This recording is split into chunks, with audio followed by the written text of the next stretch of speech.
What Christophe uses in the rendition of horror films is the emotion of disgust. And he constantly disgusts us with his different, visions and insinuations. Normally, horror films are about confined space. It's about a house, a castle. It's very, very rarely more than that. For Silent Hill, we have to deal with a complete town. We basically have created the entire town of Silent Hill, which is completely deserted, covered in ash, and occasionally consumed by the most malevolent spirits imaginable. It's been such a gift. We actually have this wonderful atmosphere and these sets that just really set the stage for us to play.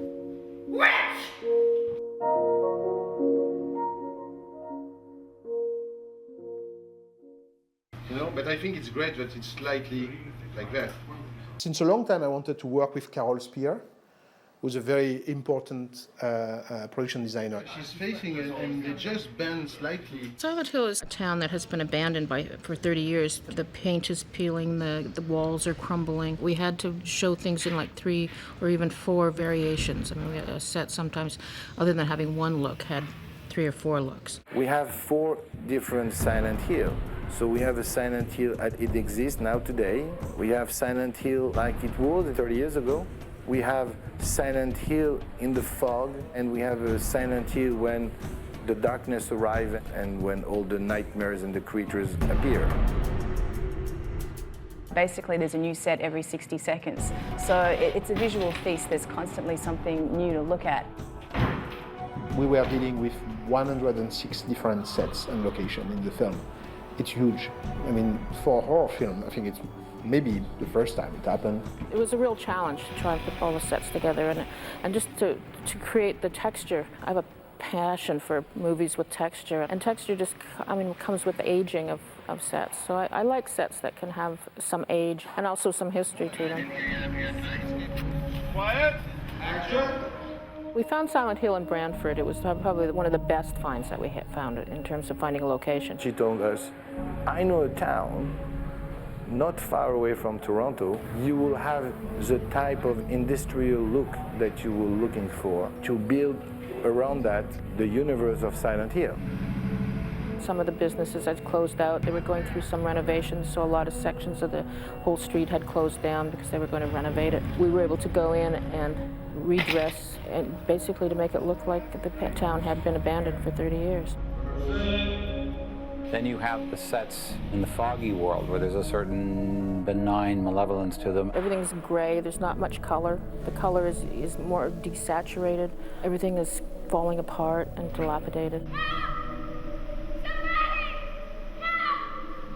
The mountain was just the bane of my existence. It was, it looked like a road, a mountain road. We built it so we wouldn't have to do all those CGI shots putting in fog, and the only way to guarantee that we could control the fog was to build it indoors. So we spent 8 weeks building the side of the mountain and then putting a road in and asphalting it.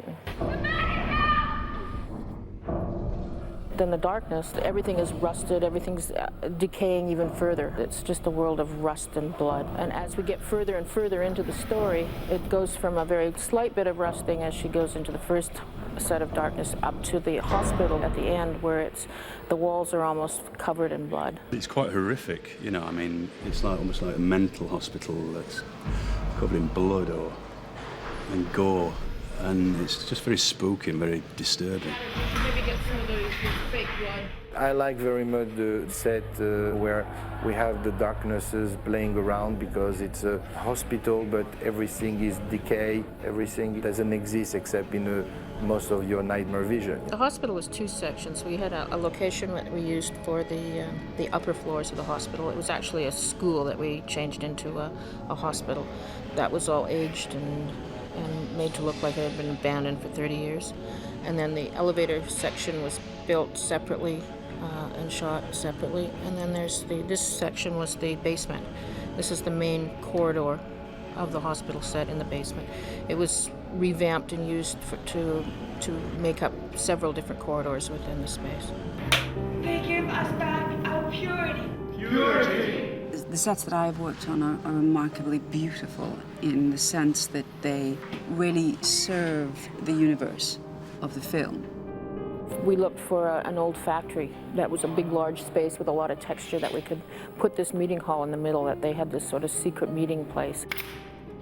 The design of the factory is based on looking at a lot of photographs of old Amish meeting halls, and they're very simple designs and very, very straightforward, and I was trying to keep the lines very straight. After they finished shooting the meeting hall scenes, we came back in, ripped it apart, tore the hole through the floor, and spent a long time burning wood out in the back of the studio and brought it in and basically created an aftermath of the fire. It was one of the dirtiest sets we worked on. People would come out of there at the end of the day in their white coveralls, totally black. My favorite set is the old school that we worked at. And it used to be a girls' school, a real girls' school, which is good because that's what it was supposed to be. The school was interesting. It was fun to do because we cheated so much. We actually had a school location, but the actual layout of this real school and the layout of the school that we shot were two different things. And we were cheating rooms that were corridors and rooms that were supposedly off of one another. Some parts of the school were in other buildings. It was a bit of a puzzle putting it all together while we were shooting. In the classroom, we had to deal with 3 stages. We tried to prep it as much as possible at the beginning, and we tried to shoot it in order. We shot it with the past first, but they prepared a lot of the walls first. They used the release agent, which was just a simple lard underneath all of the paint, so that we had a nice clean paint job for the past, and then for the foggy world, we could release a lot of that paint and have a lot of peeling paint. We had a lot of areas prepared behind the walls that we could take tiles away and exposed bricks and studs. It's hard to say what my favorite set was. I mean, I enjoyed working on the church because it's just the scale of it. I walked into it and I had a visceral response to the space. The degree of detail and specificity evoke an emotion in you, being in them as an actor. Basically, we are looking inside the church. The church was one of the first things that we started to draw up because we had an idea at the beginning. We did a lot of reference at looking at different churches that were in the Toronto area and outside of Toronto. We wanted it to be dark. We kept it fairly dark, lots of wood. It's sort of a real church in the typical traditional layout of a church, but it doesn't have the altar area. Instead it has the painting of the burning witch, not normal for a typical church. And then it has the sunken pit for the meeting areas. We spent about 8 weeks building the church. The painting was done by a scenic artist here in Toronto. His name is John Fraser, and he probably spent 3 weeks working on the painting at night while we were building the set around him. He'd come in after, as we went home, and he'd put the lights on and paint away. We'd come in the morning and there'd be a little more built. We actually took pictures of some of the art department people in some of the costumes of the and painted them into the painting. You probably wouldn't be able to pick them out, but there are a few art department people in there. We used Deborah as the guide for the painting. We didn't want it to be Dahlia, but we wanted it to look like it could have been an ancestor of Dahlia's or Christabellas. The ladders were based on a design that we found. It was an old German etching of a witch burning. We decided to hang the miners from the ceiling in the church after seeing photographs of how miners in actual coal mines would store their gear on pulley systems as they came up out of the mines. They would have baskets with their masks and their work clothes in it. So we thought it was an interesting idea and decided to store all of our miners' costumes in the church this way. Action! Then we tried to find the exterior of the church, and we looked at a lot of different churches just for our look of the church, because we didn't really want it to look too Christian. We wanted it to have a very distinctive look. Consequently, we ended up settling on not a real church, but the actual facade of a Masonic temple.